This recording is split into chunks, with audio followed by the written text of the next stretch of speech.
नमस्कार मित्रांनो, प्रश्न पहिला. कोणत्या देशात हिरवा सूर्य दिसतो? Option A Germany, option B चीन, option C Norway, option D Canada. तर याचे बरोबर उत्तर जाणून घेण्यासाठी माझ्या चॅनलला सबस्क्राईब करायला विसरू नका आणि एक लाईक जरूर करा. तर याचं बरोबर उत्तर आहे ऑप्शन सी नॉर्वे. प्रश्न क्रमांक दुसरा.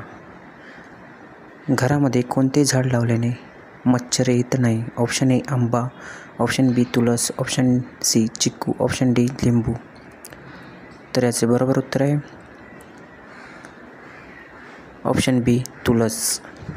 प्रश्न क्रमांक तिसरा. जगातील सर्वात सुंदर दिसणारा पक्षी कोणता आहे? ऑप्शन ए कोकिला, ऑप्शन बी पोपट, ऑप्शन सी मोर, ऑप्शन डी गोल्डन फिजेंट. तर त्याचं बरोबर उत्तर आहे ऑप्शन डी गोल्डन फिजेंट. तर अशा जनरल नॉलेज व्हिडिओ पाहण्यासाठी माझ्या चॅनलला सबस्क्राईब करायला विसरू नका आणि एक लाईक जरूर करा.